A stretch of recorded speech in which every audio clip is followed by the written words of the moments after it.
Okay, welcome to the 108th event of the Otago University of Commerce English Lecture Series. Today we welcome Dr. Marshall Smith from Obihiro University of Agriculture and Veterinary Medicine. And he is here to give us a talk called Myanmar Faces Still Struggling, What Can We Do? Please welcome Dr. Marshall Smith. Thank you, Sean, for your introduction. And welcome, everybody. I notice it's, do you make the students sit on this side, or they just prefer? The room is tilted. What? The room is tilted. The room is tilted. All the students come over here. Okay. All right, that's okay. So let's go ahead and begin. How many people here have been to Myanmar? You're trying to thinking whether I should raise my hand. Anyone been here to Myanmar? Nobody. Okay, well then I can say whatever I like. You can verify that. Let me back up here though and maybe give you a little bit. Can I turn the lights off a little bit? Okay. And so you don't have to look at me. You can look at the pictures, enjoy yourself. Give you a little bit of background of who I am. Can you read that? Is it big enough? I was born in San Francisco. You've heard of San Francisco? Okay. In fact, the California fires are going now, right? And about a month ago, very big fires burning around my house, actually. My parents' house is still there, but some of our neighbors' houses, including Snoopy. You know Snoopy the Wong Snoopy character? The writer for his house, the original writer, Charles Schulz's house, burned to the ground. Gone. Piece of history. It's all burned because of the California fires. He lived in the same neighborhood. So that was too bad. I'm very sad about that. Both my parents were teachers, and my grandparents, and my great-grandparents. So I decided I wasn't going. Is this okay? Okay. It's too loud or what? I first thought I'm not going to be a teacher. So I became a regular salary man working at a company, but they did a DNA check. You know what DNA is? Where you check the cell. And they found out that I have a gene that says teacher because my ancestors have been teachers for so long that it's now part of my genetic code. Are you guys following? You think? Okay, all right. So what else do we have here? First teaching post was in Taiwan many years ago. Then I received a scholarship from my university in California, University of California, Berkeley at that time, where my parents and grandparents taught. They gave me a scholarship to study in China. So I went to study in China, Jingmao Daxue, which is in Guangzhou, southern part of China. Then I went and did some volunteer work and ended up in some refugee camps in Thailand with, Thailand has had refugee camps from Laos, from Cambodia. I worked mainly in those camps, but also with Korean and Myanmar side. So I had a lot of refugee work. Thus, I feel very comfortable without shoes. I don't have shoes today. That's how it works. Okay. Also, then I did some scholarship studies in Japan. And when I finished my schooling, I went to start teaching at Tokyo Metropolitan University of Health Sciences. Now I guess the name is changed to the Shuto Daigaku system, I'm not sure. But that was the old name.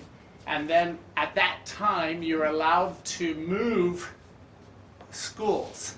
So I wanted to escape from Tokyo, and there was a position in Obihiro University of Agriculture and Veterinary Medicine. I'm in. So I came up to Obihiro, and I've been happy ever since. That was a great move. Okay, let's get going. So let's move now to Myanmar, and we're going to start with a quiz. Okay, please tell me, which country is Myanmar? All right. Anybody else? Anybody else? Myanmar, tell me. Where do you think Myanmar? What number? What number? Choose a number. Lottery. You were studying at Otaru School of Commerce. You would want to become international business people, trading with Asian countries.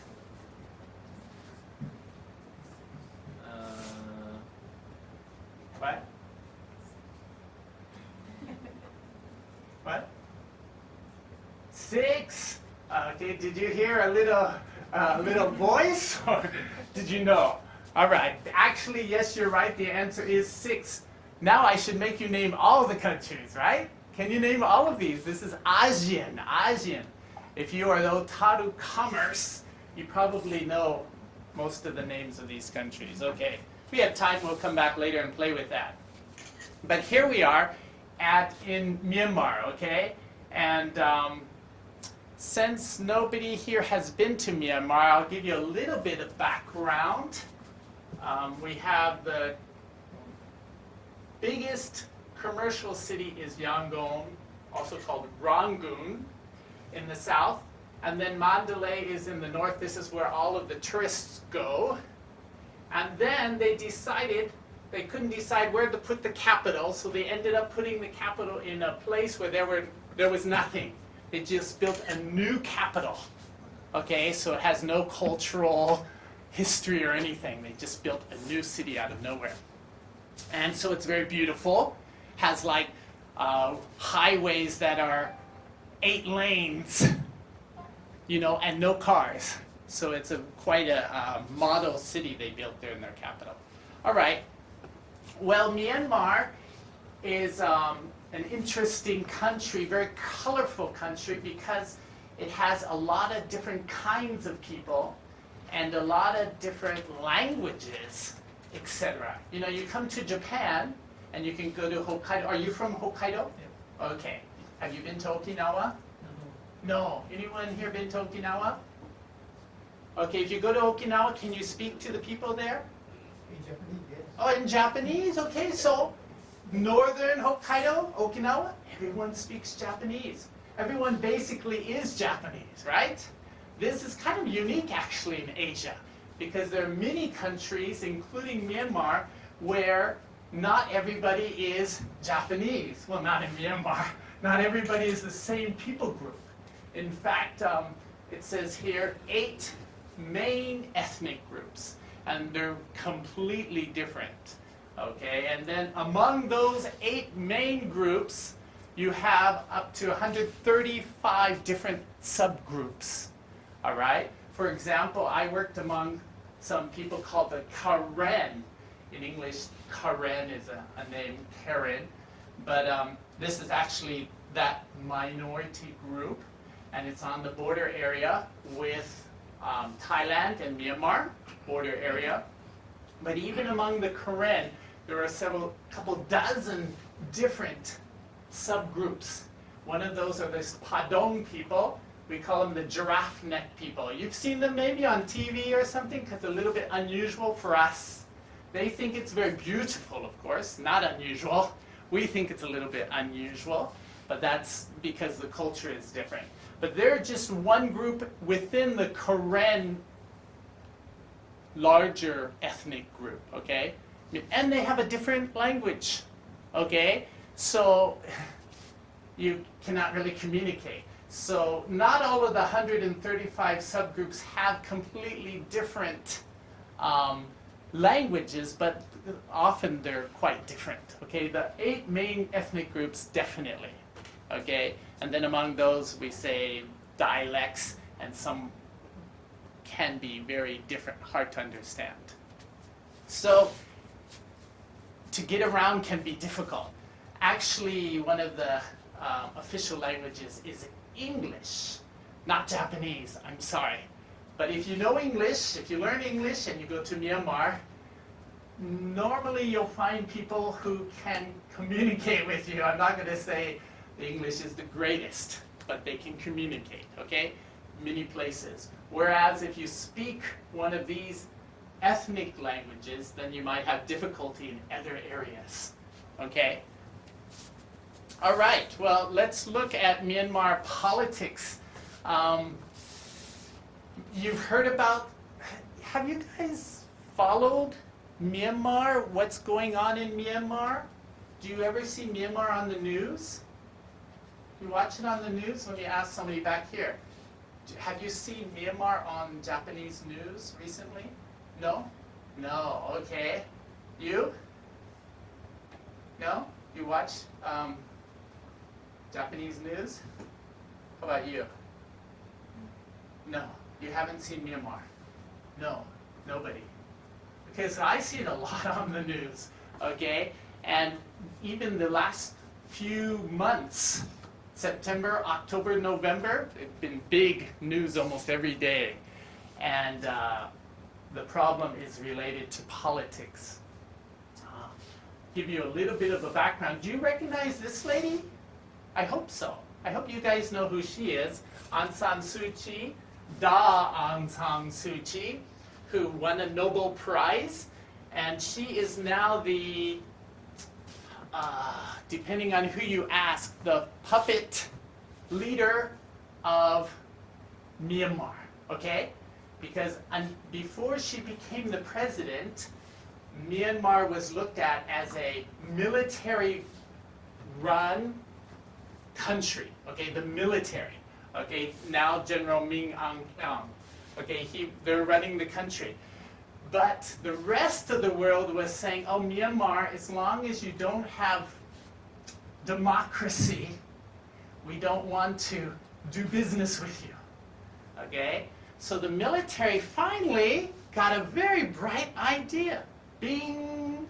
They said, oh, let's put a face, a democratic face on our government.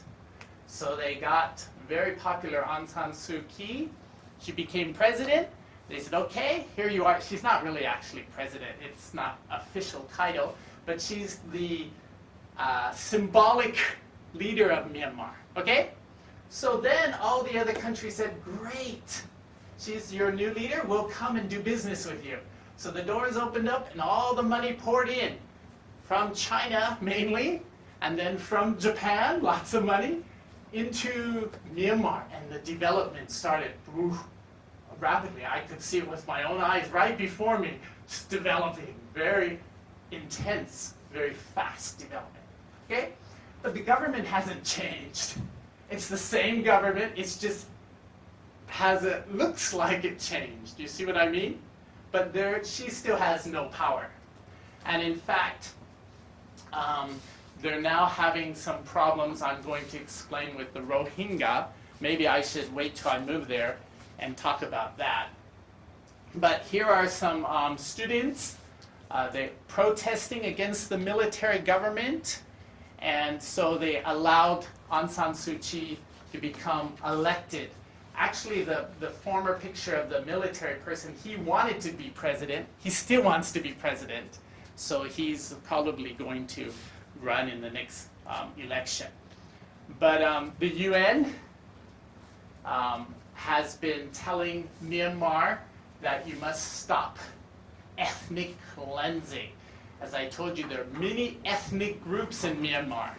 And what happened was, back in the mid-1900s, 1940s, when Britain, England, used to control Myanmar, okay? England, remember the British Empire controlled half of the world? And Myanmar was one of the countries they control.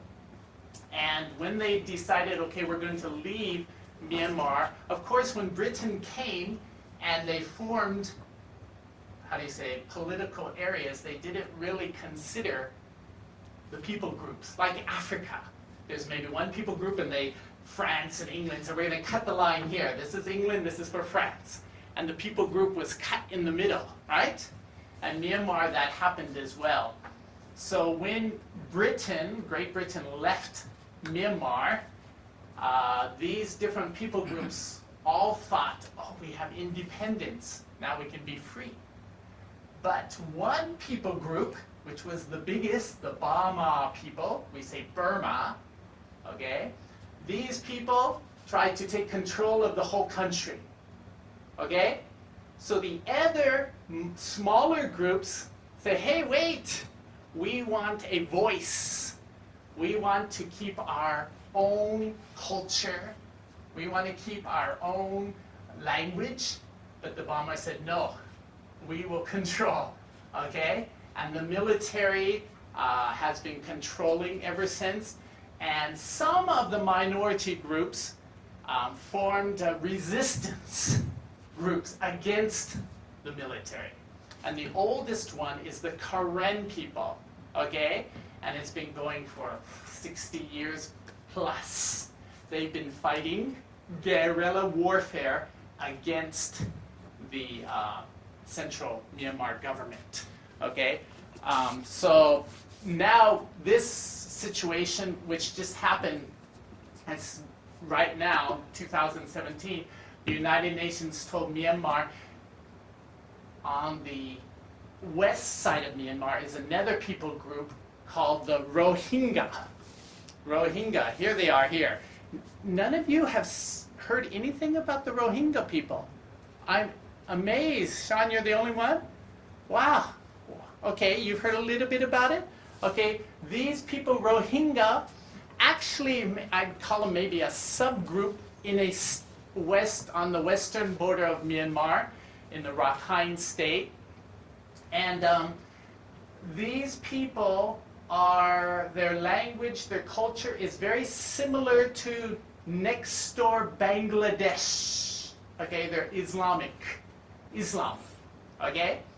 And most of Myanmar is Buddhist. So they don't really get along too well all through the history.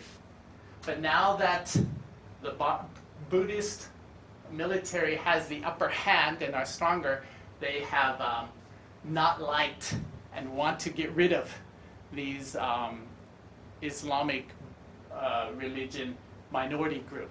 And in fact, they said these people originally came from Bangladesh. Maybe they did hundreds of years ago, coming into Myanmar and settling. So the Myanmar people say they don't belong to Myanmar. They should go back.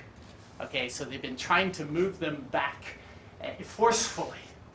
So the military has been going into the villages, burning the villages, and I guess I have some pictures here, causing the people to be scared and try to go to Bangladesh, you know, crossing over in boats and causing much problems. A huge number of immigrants, hundreds of thousands of people in just the last couple months. Now as we sit here in this comfortable classroom, these people right now, these are just recent pictures, are trying to escape Myanmar with their lives, okay, to get to Bangladesh. Now what has happened is these Rohingya people have been persecuted by their Buddhist neighbors and by the military for many years. So some of them who have left Myanmar and moved to other countries like Saudi Arabia or Pakistan, they become financially successful. So then they want to help their people. So they're starting to send money and weapons back to them. And then there may be a little bit of support from more radical Islamic groups like ISIS. You're familiar with ISIS? ISIS, right? Those people probably, there's been some influence from those groups moving into this area of Myanmar and resisting the military government, and there have been clashes, and military soldiers have been killed, a few, but then the military says, oh, this is our excuse, destroy, right? They're attacking us, so they tell the world we're being attacked. We don't want cells of Islamic radicals in our country. We want to get rid of them. So that's their pretext, meaning that's their excuse to go in and destroy the villages and kill the people and burn the houses.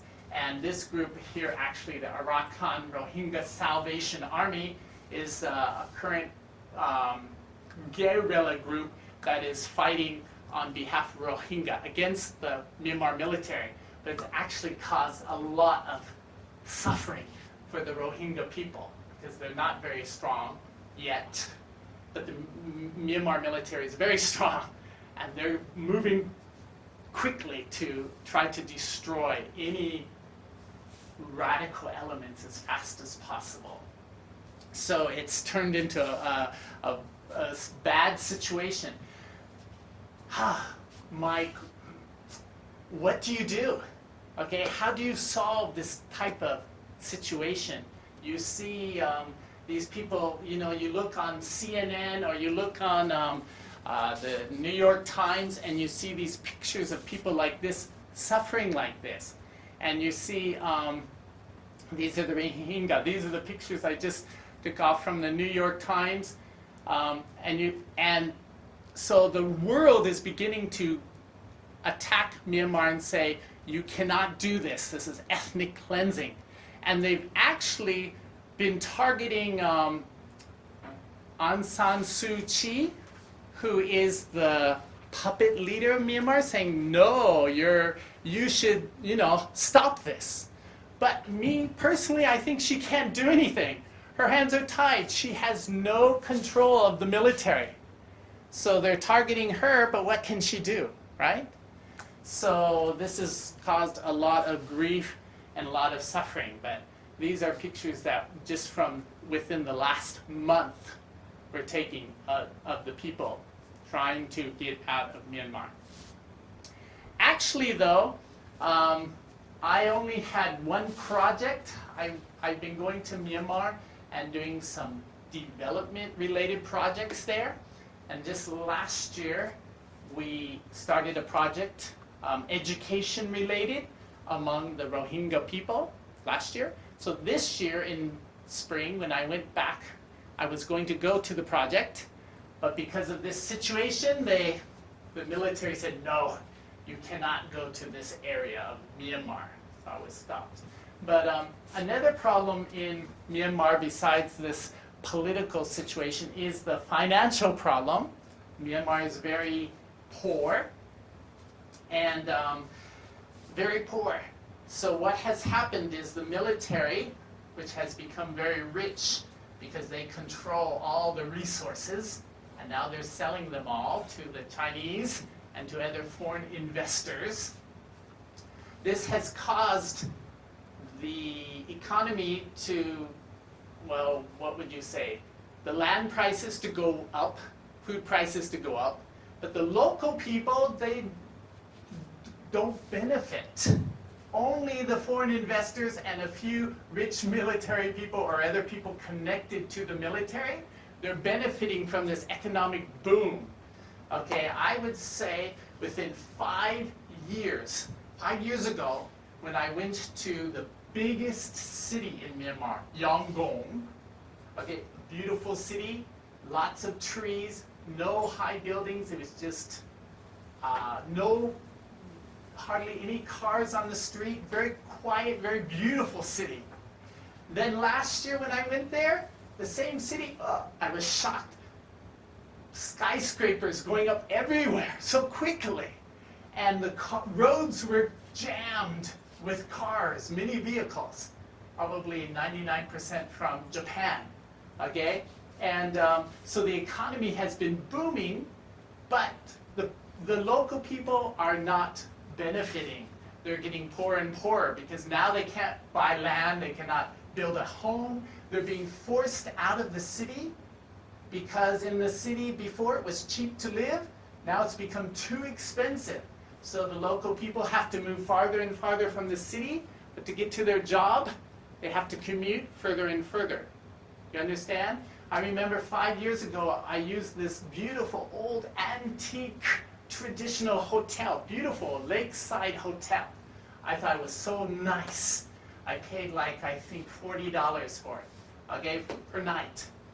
Now I go back and they want $400. Same room, $400 from $40 in 5 years. Inflation. So the local people are suffering. And also because of that, the economy is booming, the US dollar value is going down, down, down.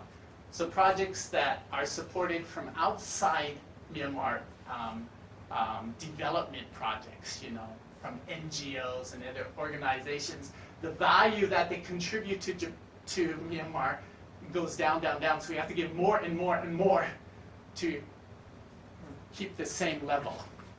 So these are problems going on. Okay, well the reason I got involved again with Myanmar, because I was actually working mainly in Cambodia before that, was 5 years ago we had a vet conference. The school I work at in Obihiro is Obihiro University of Agriculture and Veterinary Medicine. And we helped Myanmar. We have a relationship with the University of Myanmar vet school there. And so they wanted to have Myanmar's first international conference on veterinary medicine. Okay, first. So I went there as one of their speakers. This was about 5 years ago.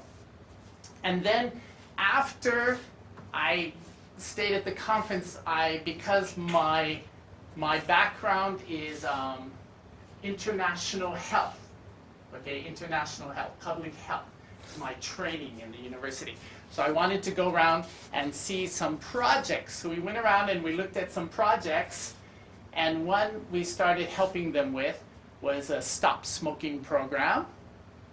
And then we traveled out to look at some other projects, and I just looked around the country and I saw like how they make their roads in Myanmar. I was very surprised. Wow, look at this.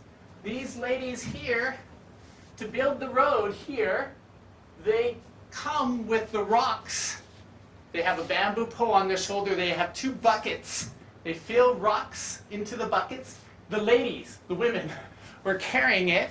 Then they pour the rocks out and they put by hand to build a road. I said, wow, that's going to take you guys a long time to make a road. And then the men are over heating up the oil, like with wood, charcoal and wood, to heat up the oil. Then they put the oil in buckets and they have like a broom here. The man was sweeping to spread the oil on the road, all by hand. I was impressed. Handmade, right? Well, in Japan, you'd never see that. So yes, their level of development at this time was still very primitive. They had here a road roller. Never saw it move. It was just parked there. I don't think they had gas oil to run it, diesel. They were using it to pave the road. But at that time, 5 years ago, the roads were very free of lots of traffic. It was mainly like motorcycles and bicycles, or these type of wagons with oxen. This was the main transportation 5 years ago. Today, completely changed. Roads are crowded with lots of vehicles. So we're going out to one of the projects, and the first project we went to visit was an orphanage. Okay, the orphanage was started by someone there locally, but he didn't have enough finances to keep the orphanage going. And so we came in to help support him and figure out what to do. So this is the orphanage here. It's up in mid-Myanmar, up in the mountains, among the Karen people, as you could see, similar clothing. It sits on about 6 hectares. And so we thought, well, is there any way we can use this? I come from an agriculture university, so we tried to think what kind of agriculture we can do to help them. So we got together with the local people. These are just some of the kids there, some of the children. They have about 30 children staying at this orphanage. Some of the new kids that came in. Different faces of them. They don't have much, they're very poor, but always smiling. I'm so impressed. Smiling and happy and enthusiastic, even though they have, don't even own a pair of shoes, but they're happy people. It's quite amazing. So we thought about what we can do with this orphanage and the 6 hectares of land they had around. And we thought about dairy farming, getting them some cows, then they could practice agriculture, then they would have to, if they have extra milk, they would have to sell the milk, maybe in the village somewhere, or if they produce produce, they can sell it. They can learn marketing skills, they can work, they can learn responsibility, get self-confidence, and then, of course, community engagement, which means these projects, everything we did with them, we always brought in community people to lead out with the development of the project. Because when we left, we didn't want them to think, oh, this is their project, it's gone. This is our project. Even though the foreigners are gone, it's our project, we're going to keep it and take care of it. So that's what they were doing. And here's a couple of the cows we got them for the kids to take care of, providing fresh milk so they get more nutrients, food. Then it provided some income and work experience for the kids to take care of the animals. Also therapy, animal therapy. Some of the kids there, of course, it's an orphanage. All kinds of cases. Some of them have a little bit of mentally traumatic backgrounds. So the animals always provided good therapy, and of course fertilizer from the cows could be used in the fields. Here we are walking around the grounds of the orphanage with some of the community leaders, the mayor of the local town, and others to see what we could do. Seedlings were brought in for rubber trees. Rubber, Bridgestone for your tires. Bridgestone tires are made of rubber.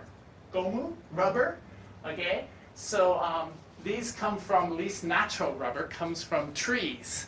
And they're rubber trees, they cut the tree, and then the trees bleed white sap, and they collect it in little cups.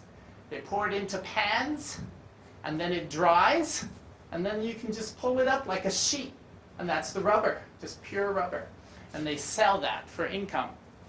And but it takes many years for the rubber trees to grow, so while the trees are growing, no income.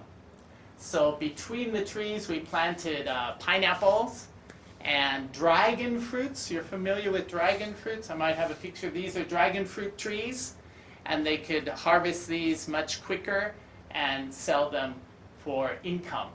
And this one also, noni. Are you familiar with noni? I think they sell in Japan. Noni, you know? You guys know noni? It is called miracle fruit. Miracle fruit. Do you know miracle fruit? Okay. They have, I've seen this product in Japanese, right? Drugstores, huh? Sundrug, Tsuruha, Sapporo Drug. You can see this, okay? And it's expensive, huh? Expensive in Japan. But when I was at the orphanage grounds, this fruit here, this is the fruit on the tree. Sorry, I keep going over there. The one on the top here, I saw the fruits all over the ground, just laying on the ground. And I said, hey, isn't this, can't you use this? It's expensive in Japan. They say, no, yeah, we don't. And I said, you should think about it. Maybe you can use it as a resource business or something. And they're like, but Japan, to import into Japan, the standard is very high. So it's very difficult. I said, well, you should study. You should, because it's just you got all this fruit laying on the ground, and they don't use the fruit locally, so they could use it to sell. I did try eating it. They say it's edible, but it's very bitter. Very bitter. It wasn't too tasty. Imagine it's healthy like medicine. So that's what we were trying to do to help this orphanage. We have a 5-year project. After 5 years, we want to make this orphanage completely sustainable. Do you understand that? Okay, within 5 years, this orphanage can produce enough income to keep going by itself. It doesn't keep needing donations from outside. Okay, if they come, that's okay for development, but to sustain it, it won't be dependent on that. That was our objective. Okay, well, this orphanage, here's the rubber, the sheets, they lay them out like laundry to dry in the sun. The orphanage is here, and next to the orphanage is a school. The school is K, kindergarten, to 12th grade. Okay, so through high school, right? K to grade 12. And there are about 300 students at this school. Most of them are boarding students. Boarding means they live at the school because they come from villages far away. Okay? So even the kindergarten children, they're boarding at the school. And they stay there away from their homes, their villages, because they have an opportunity for education. So the orphan kids also go to the school, use this same school. And the school had a problem with lack of water, okay? Because in Myanmar, in many places, there are basically 2 seasons, wet season, dry season, okay? Wet season, water is too much, floods. Dry season, no water. So what could they do? Because dry season came and the kids didn't have enough water, you know, for drinking, for washing, for everything. So I worked with them together, and we decided to build some ponds. Okay, build some bigger ponds, and we built them this. Keep looking at this picture. I guess I should show you here. We built this large well here, and then we put in a pump the water up over the hill down into the school. And actually this took about 3 years to do all of it, but when I went there last year, they told me, hooray, we made it through the dry season and we still had water in the ponds. So they had enough water for the first time all through the year round, had enough water. This is a big thing for them. Water is very important. They have enough water, they can grow food, and they can do many things. I know you guys live in Otaru, you have plenty of water, right? You can drink water anytime. But much of the world, water is a very serious problem. Even in California, rich California, where all the movie stars and all the Google executives and Apple people live, but water shortages are very frequent. I remember even when I was a kid, many years ago, they would tell us, everybody, doesn't matter if you're rich or you're poor, when you go and take your bath or fudo in California, 20 centimeters. Only fill your bath that much, that was the rule. I don't know who's going to check, but they told us, take your shower, 5-minute timer onto your shower. Okay? So even if you're Lady Gaga trying to get a shower, you only have 5 minutes. Okay? Because California had plenty of money, but it didn't have plenty of water. So that is one thing you're blessed with in Hokkaido. Appreciate water. Drink as much as you can. It's good for you. Okay. So now they have enough water, clean water, and they're doing well, and they're very happy with that. Usually they end up taking their baths in the ponds. So these are just some of the kids. And the villagers. Okay, it's developed for the school and the orphanage, but the village, I mean, the people there don't think like westernized people. Okay, on my house, I build a well. This is my well. It's not your well. It's my well. I use it for my house. That's not the thinking in Myanmar. You build a well? Oh, everybody comes and uses the well. Okay? So it provides water for everybody. So the village comes and the village uses, and that's okay. That's their culture. If they have enough, they share it with everybody. Okay? And they're not like, this is mine. Very interesting. All the community engaged in these projects, water projects, and the orphanage, These are the elders, the important people in the community, and they're all behind this. This is their project. It's very important when you're doing development. Make it their project. This is a picture of the school, K-12 school. And then from there, I moved back to the main city of Myanmar, Yangon. It's not the capital, but by far the biggest city traditionally and for business. Yangon, Rangoon, you've heard of Rangoon? Okay, they call it Yangon now. But anyways, as I was telling you earlier, land prices and buildings going up and the local people being forced out to the suburbs, further and further away, right? So they have to commute into the city to get jobs. So they go into the city and they have their children. So they leave the children maybe with the local community grandma, and the grandma in that community or village, she's watching after the children, kind of. They're playing in the streets and, until the parents get home. So we thought, well, we should maybe start some type of, what do you call them? Daycare center or hoikuen, maybe you would call it, like a preschool for these street kids. Get them off the street and get them learning some basics. So by the time they enter school, elementary school, they'll be ready, okay? So we started that, thinking in this one place. The project was called Nursery School for North Daegon Township, which is a district outside of Yangon. We found this location. Actually, we wanted to find a local group or local community, something to cooperate with in this project. So we found a church, actually. A church, because they were very involved in their community. And it didn't matter to me what church it was, but I just said, okay, you look like you're very active in your community. We will work through you.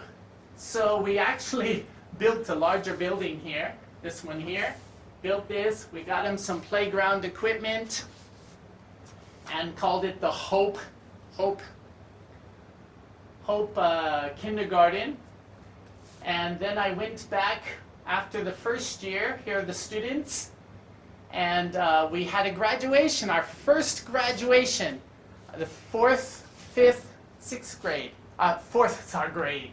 4, 5, 6 years old, okay? So the 6-year-old kids graduating from the preschool, then they will go to elementary school. So we had a ceremony graduation with six kids here. And in Myanmar, they don't give your certificate, your graduation diploma. In Japan, they have it like this, right? Congratulations. Okay, not in America. They roll it up, and in Europe and other places, they roll it like a scroll, and they tie it, and then they give to you. And so they asked me to please hand diploma, shake the hand of the little kid. But the little kids were all scared, like, whoa, scary, giant. So anyways, we managed. These were the 3 teachers we have teaching there now. But the school has done very well, so we decided, well, let's build more schools like this. So we actually moved to central Myanmar, because central Myanmar is still a very poor area, and we selected 20 sites for future preschools.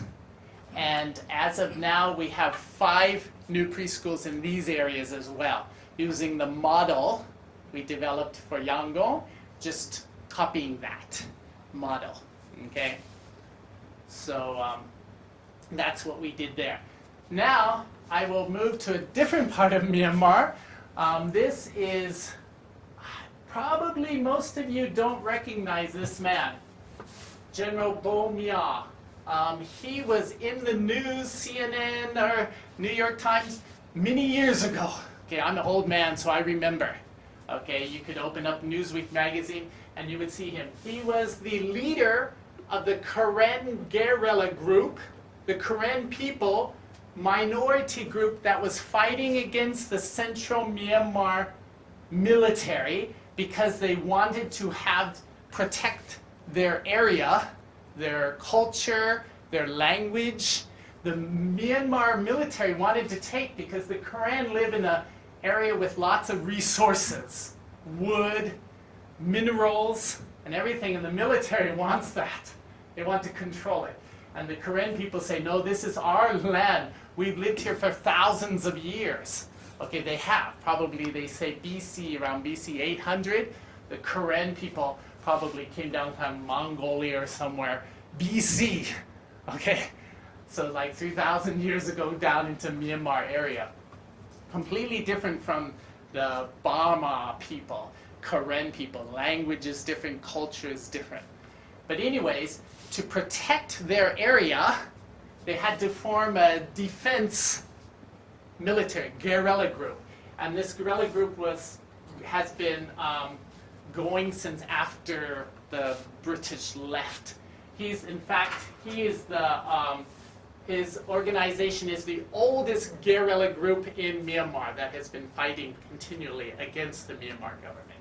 And then he passed away, and his son, it's a democracy. His son is only defense minister. He doesn't automatically become president. He has to work his way up through the very well organized government. I saw the government. It's much better than the Myanmar government that they have for the Karen state.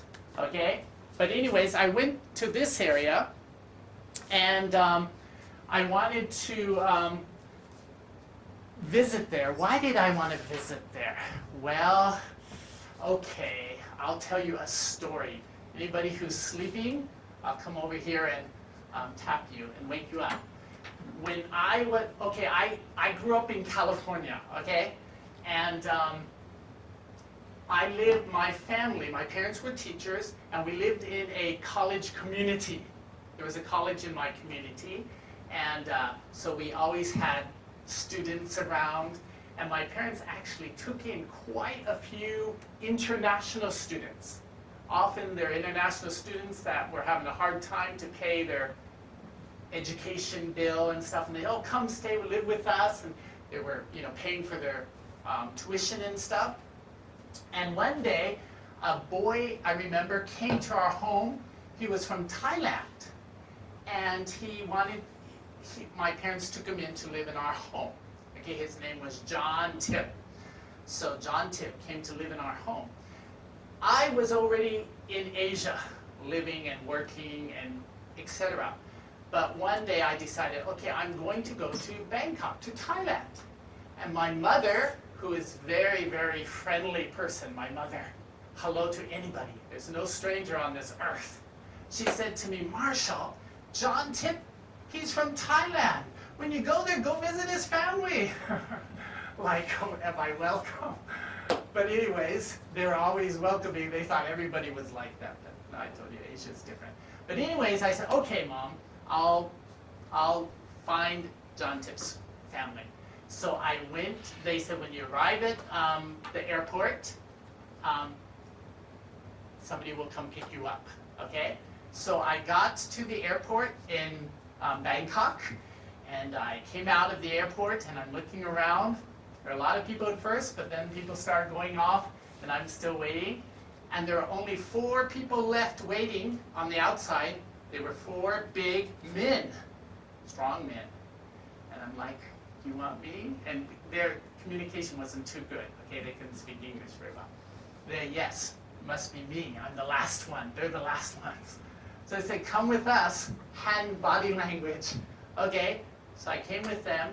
They put me in their car, and they took me to my hotel. And they told me, they said, if you want to visit John Tip's parents, they're not in Bangkok. They don't live in Bangkok. They live far away. Okay?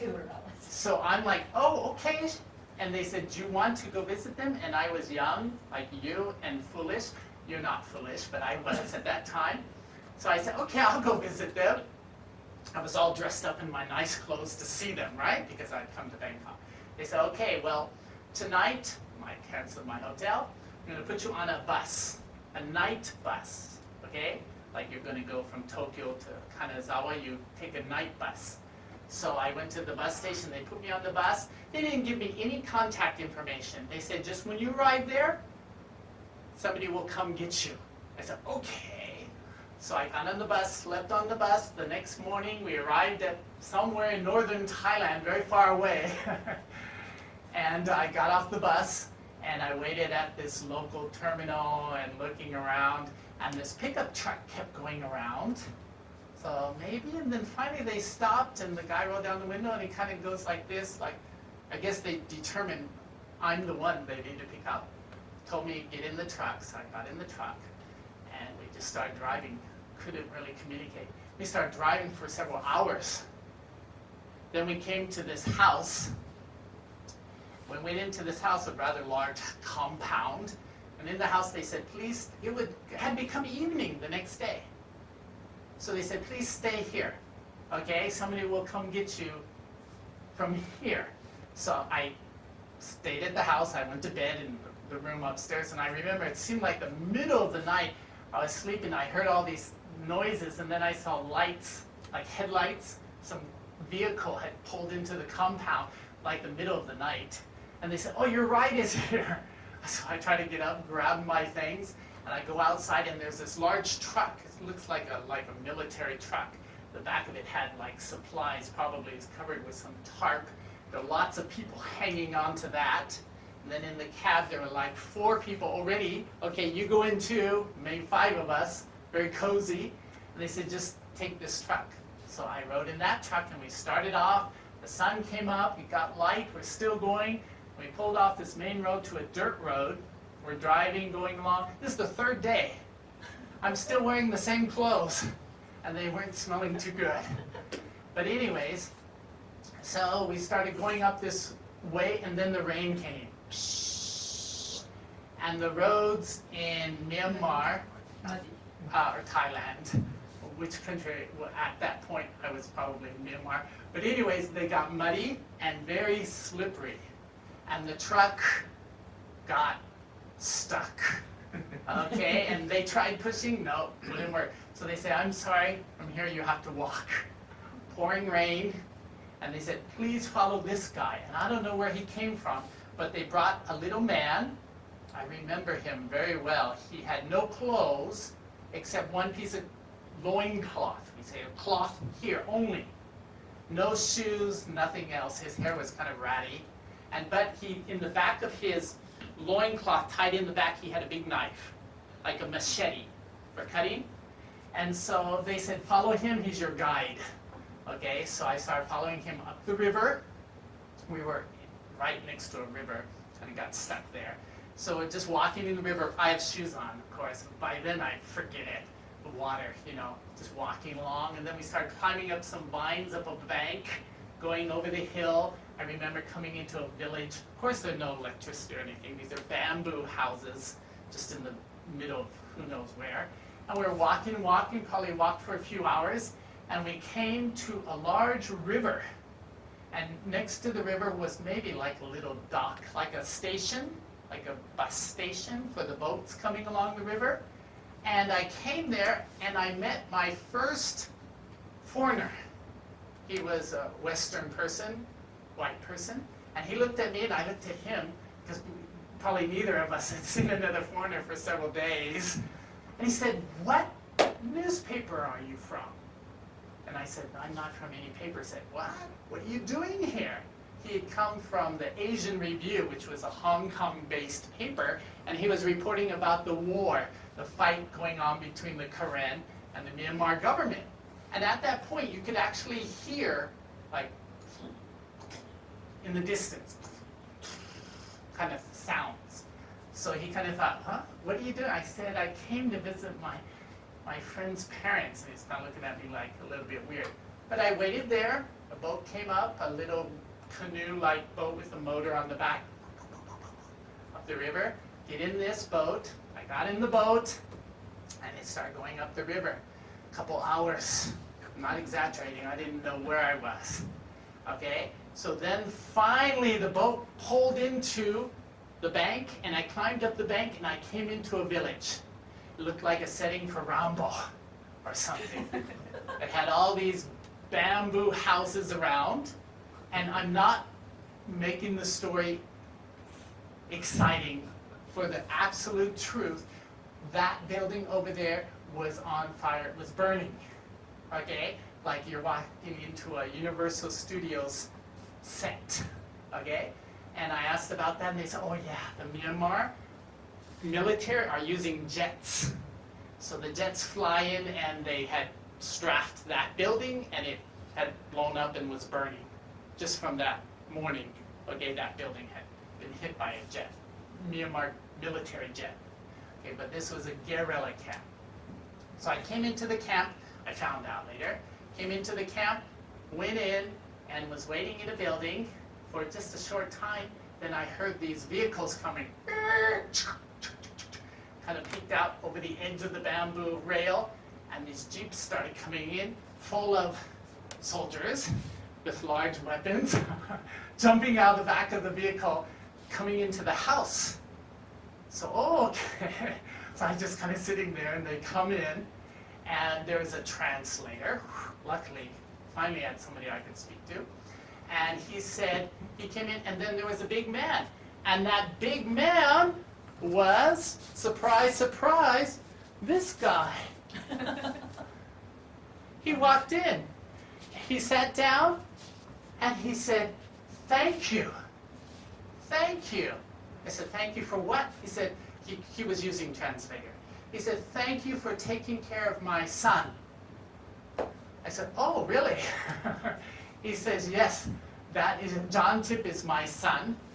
His name is not John Tip. His name is Nurda. But when they sent him to America, they used the Thai identity ID and Thai name, because if he went as a Korean, the Myanmar government, if they found him, they would kidnap him, no joke, kidnap or kill him.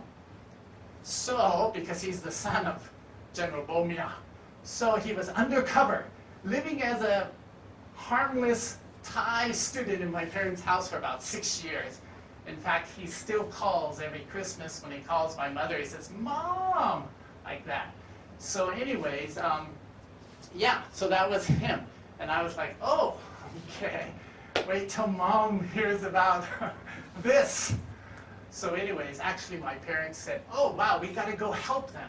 So they gathered funds and everything, and they went over there, and they built some schools and stayed with the Korean for a while. My parents, that was their reaction, surprised me. But anyways, so he said, okay, I'm taking off the rest of the day. I'm like, oh, when you fight a war, is it 8 to 5 job? You know, fighting a war? I guess so. Oh, it's 5 o'clock. Time to stop fighting. Let's go home. So he put me in a jeep. He took me down to the river, another boat, off to his house in the forest somewhere. And we came in, and I got to, Nurda is the guy below. I got to stay in his room, sleep in his room for one night. And I told him, I'm so sorry, I didn't expect to take 3 days to come here, and I only had a week in Thailand. I'm going to just get back in time. So I had to follow reverse order of all my travel to get back to Thailand. But that was a kind of an interesting surprise.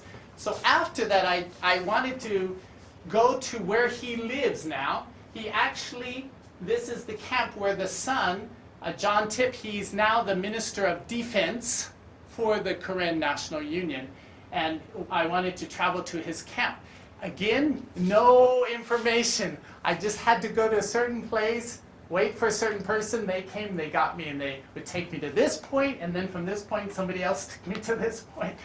And we ended up, I went through Thailand, because this Karen area is bordering with Thailand. And this is the area controlled by the guerrillas. Myanmar government military will not come in this area, or they'll be killed. So I can come in there without Myanmar visa, okay? But I went up along the Thai border, along the river. Then they brought me across. Here we are crossing over the river.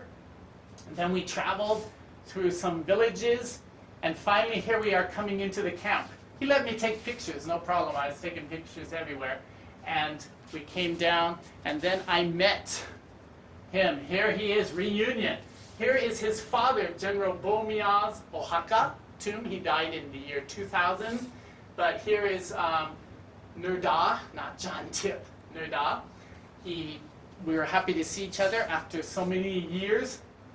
And he took me around the camp for a tour, which was quite good. They have an orphanage there, and the children came and sang and did some things for us. We're now helping them to fix up their kitchen, give them update their kitchen a little bit. We're working on that right now. And this is their school. The school now is one building. It's not like Otaru, okay? Many buildings, many classrooms, one classroom.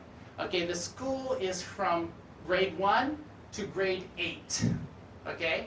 So it's elementary and junior high school. And what they do is, in the morning, grade 1, grade 2, grade 3, grade 4. Okay, they divide the classroom into 4 classes. Then in the afternoon, 1, 2, 3, 4, off from school, grade 5, grade 6, grade 7, grade 8 study. So they're able to accommodate 8 grades with one room. But we're helping now, I just helped them finish with a boys' dormitory, because a lot of these kids also come from the mountains far away. And we're going to be improving, enlarging their school soon. And then here's a clinic. This was interesting. The clinic, rather nice building for that area. This is the doctor of the clinic. If you notice, she's European looking. She, in fact, is a German lady, a German doctor trained in Germany. So she has relatively good medical skills. She's retired, and she's volunteered to stay here the rest of her life. She says, I'll die here. I just want to help the people. So she came here, and she's a very capable person, do-it-yourself kind of person. She says, I'm going to build my own house. So she decided to make her house out of adobe bricks. So she would take these, she made wooden frames, and she packed the soil and water mixed together, made mud, put it into the bricks, dried it in the sun, pulled the frame off, and then she stacked the bricks like this. And when I visited, the walls were about this high for her house she's making. I said, wow, you are great. I couldn't do that. But the rainy season was coming. And if the rainy season comes, all her work will wash away. So I said, well, you need a roof. She didn't have enough money. So we got her a roof first. Here's the roof. Then it will protect your work. But amazing lady. And we're going to also help her start some type of mobile clinic. So they can go, not people coming by stretcher from the village to the clinic, but the mobile clinic having somebody with a nursing level skill to ride the motorbike or trek into the hills to reach the villagers, okay? And then bring the more serious cases down to the clinic. This is a project we're working on right now. And then they said, how about some training, military training? I said, well, I'm from California, cowboy. Yeah, we had pistol, we used rifle in California for riding horses, right? Fighting Indians. But I personally haven't had much experience. So they gave me this this rocket launcher. You put on your shoulder, kaboom, right? This is a real one, not a toy. So they gave it to me, and I'm like, what do I do? And I was kind of looking at it, and I started to put it down. They said, oh, no. Don't let it go down. Because if you put it down like this, and this rocket falls off, boom, everybody's finished. But they're so casual about it. Like, they're laughing, I'm like, cool, that's serious. But anyways, my instructor was one of his generals, Salvador Dali. Any of you interested in art? You know Dali? Salvador Dali? Okay, nitiru ne. Okay, that's why his nickname, was Dali. So anyways, he was one of the generals trying to teach me how to shoot a rocket, and then they gave me a machine gun later, but no thank you. This is just the village area. My sleeping quarters, just wooden boards in this hut, but $1 million view overlooking the river. Beautiful place. And very simple, but I enjoyed it. Actually, finally I can wash myself, come down here to the river. The water there was clean, and that's where I took my bath. But everywhere I went, there are always the mini soldiers together. I can't do anything. Always a group of soldiers would go with me. And so I stayed there a couple of days, and now we're coming back from the camp, back up the river. This Nerda, he's taking me back to the next drop point to get me back to Thailand. Okay, I'm going to just wrap up with maybe a story here. This girl here is named Tintin.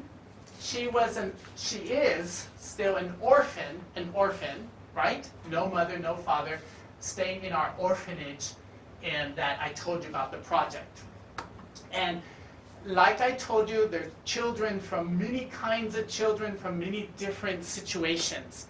And for her situation, I heard her story, that's why I put her picture here. Her parents were alive before. She had parents, mother and father. They were farmers, okay? They lived in a village.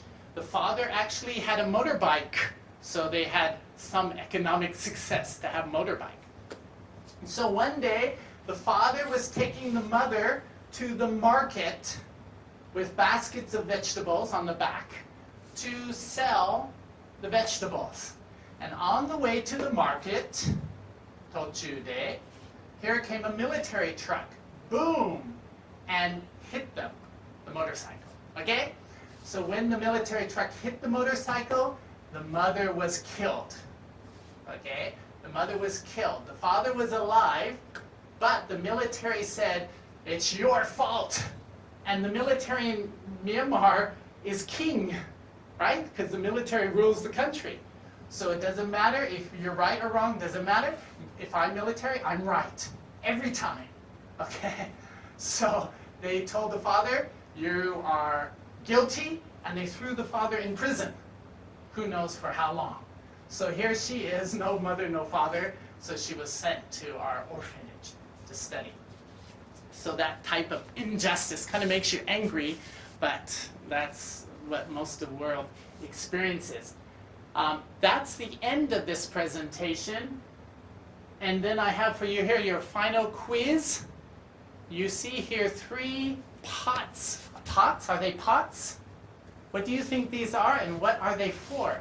Can anybody please tell me? Oh! To collect water from the river. Okay, to collect water. Nice try. Very nice try. They do have those for water collection. Any other?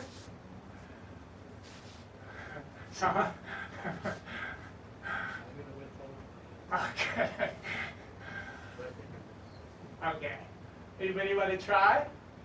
What are these 3 water pots? And often it will be 3. I'll give you some hints. When I was in the capital city, it wasn't the capital, the largest city, Yangon, the business capital, I would be walking down a busy street, but I would see 3 water pots, or usually it was like 3 of them lined up right there along the sidewalk, here or there or many places, in front of a department store, in the villages.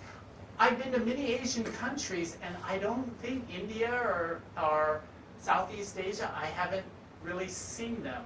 They might exist, but in Myanmar it was very prevalent. I saw these. So I thought, wow, this is kind of a distinctive Myanmar culture. I may be wrong, but that was kind of my impression. What do you think they're for? Sake? You're hoping? Free sake? No. No, actually they're water pots, okay? They have water, but the people put the water in. In fact, every day they usually clean and put in fresh water in the morning. And the water pots are their vending machine. vending machine for water for people, strangers, whoever's coming along. If you want some water, you can freely take. There's a cup there, and you are welcome to take water. They don't have Coca-Cola machines everywhere like you have in Japan, and it's a very hot country, and you need to drink a lot of water or else you can dehydrate very quickly. And they're very poor people, so this is their way of offering something to the stranger. You know, it's a Buddhist country, so I think that might have some thing. But even though they're very, very poor, you see in that culture still, they're helping other people is very prevalent, okay? Or offering something to strangers, okay? So I saw this and I thought, well, that's a very nice, that's symbolic of my feeling of their culture, very giving people. So I was impressed with that. Do you guys have questions? Why don't we, is that how you do it? You give them a chance to ask questions? Yeah, Last let's 20 minutes or so? Let's first thank Dr. Smith for his presentation. Do you think they were okay with it? Okay. Let's open up for questions.